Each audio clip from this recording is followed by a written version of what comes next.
मंथरा को, और जिसकी मंद बुद्धि है उसी को भ्रमित किया जा सकता है। मां शारदे ने सब में से छांटा कि कौन ऐसा हो सकता है, तो मंथरा दिखाई दे गई। नाम मंथरा मंद मत चेरी के कई केर, अजस पेटारी ताहे कर गई गिरामत फेर। आई मां शारदे और रात्रि के समय मंथरा की बुद्धि को फेर दिया।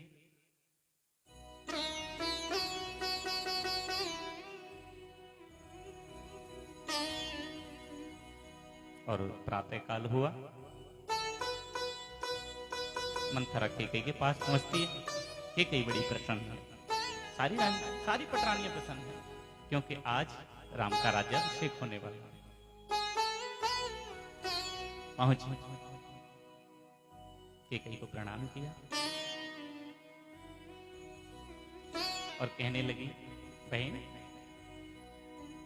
मैं हमेशा तुम्हारे हित की बात सोचती हूं, लेकिन ये राम का राज्याभिषेक होने वाला है, इसमें आप इतनी प्रसन्न क्यों हो रही हो? केकई ने कहा, राम मुझे अपने प्राणों से भी प्रिय है।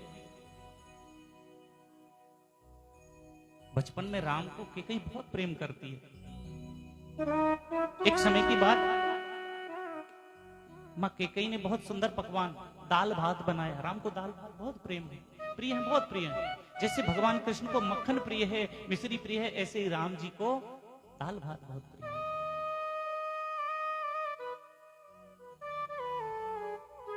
और दाल भात बना करके छोटे से राम जी हैं, केकई ने अपने हाथों से खिलाया।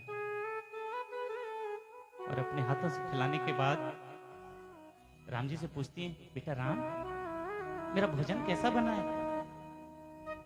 राम जी के नेत्र सजल हो गए। मां, तेरा भोजन बहुत स्वादिष्ट है, मैं उसकी वर्णन नहीं कर सकता, कितना सुंदर है।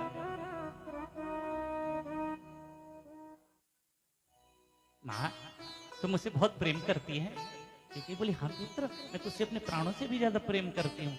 तो मां, मैं आज तुझसे कुछ मांगू तो तू मुझे देगी? केकई कहने लगी, बेटा मैं तुझे प्राणों से अधिक प्रेम करती हूँ, अरे तू मेरे प्राण भी मांगेगा तो मैं हंसते हुए दे दूंगी। राम कहने लगे, मां सोच ले, मैं कुछ भी मांग सकता हूँ। केकई बोली, तेरे मन में आए वो मांग लो। राम कहते, मां हो सकता है मेरे मांगने पर इस अवध में शोक की लहर दौड़ सकती है। केकई बोली, बेटा ऐसी बातें क्यों करता है तू? अगर तुझे जिस चीज में खुशी मिलेगी, तुझे जिस तरह से प्रसन्नता होगी, मैं उसके लिए चारों तरफ शोक की संदेश को भी, शोक की लहर को भी देख सकती हूँ। तो बता क्या मांगना चाहता है? भगवान राम कहते हैं, मां हो सकता है मेरे मांगने पर तुझे विधवापन का दर्शन करना पड़े। ठीक है, कहती है, पुत्र ऐसी क्यों अशुभ बातें करता है, तुझे जो मांगना है वो मांग ले। नहीं मां, पहले मुझे वरदान जब मांगूंगा जब मुझे आप वचन दे दोगे। केकई ने कहा, तू जो मांगेगा बेटा मैं वो दूंगी। अगर तेरी खुशी के लिए मुझे विधवा भी होना पड़े तो भी मैं तेरी प्रसन्नता के लिए ऐसा कर सकती हूँ। भगवान राम कहते, मां तू मेरे लिए 14 वर्ष का वनवास मांग ले। केकई ने इतना सुना, जो दाल भात का पात्र हाथ में लगा हुआ था नीचे गिर गया। केकई के दोनों नेत्र सजल, मुख से बोलना चाहती है लेकिन कंठ अवरुद्ध हो गया, कंठ से वाणी नहीं निकलती। और राम को लेकर के अपने हृदय से लगा लिया, पुत्र तूने तो मेरे प्राण नहीं मांगे, प्राणों से भी कुछ परे मांग लिया। मैं अपने प्राण दे सकती हूँ, मैं मर जाऊं, मुझे कोई इस बात का दुख नहीं है, गम नहीं है, लेकिन मैं तुझे अपनी आंखों से अलग नहीं कर सकती।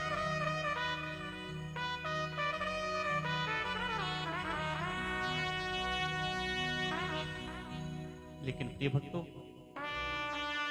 राम की प्रसन्नता के लिए केकई सब कुछ देने के लिए तैयार है। और ये बात केकई ने उस दिन से लेकर के जब तक विवाह होकर के आया, ये बात किसी से जिक्र नहीं की।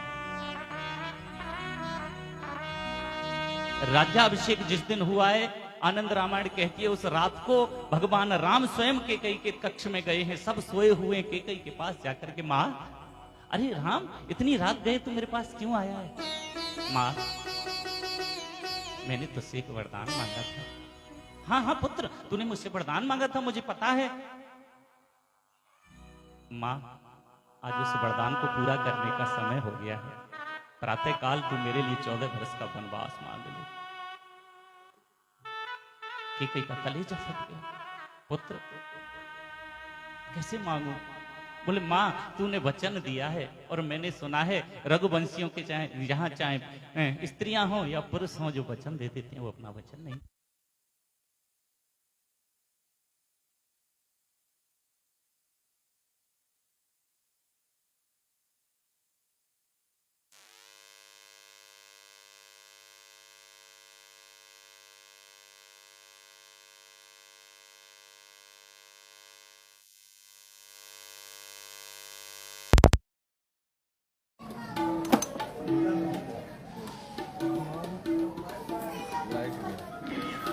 सीताराम सीताराम सीताराम सीताराम सीताराम सीताराम सीताराम सीताराम सीताराम सीताराम सीताराम सीताराम सीताराम सीताराम सीताराम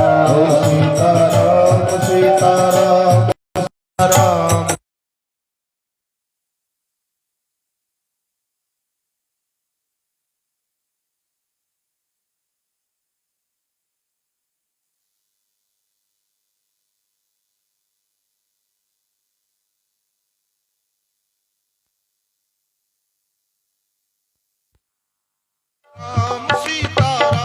सीताराम सीताराम सीताराम सीताराम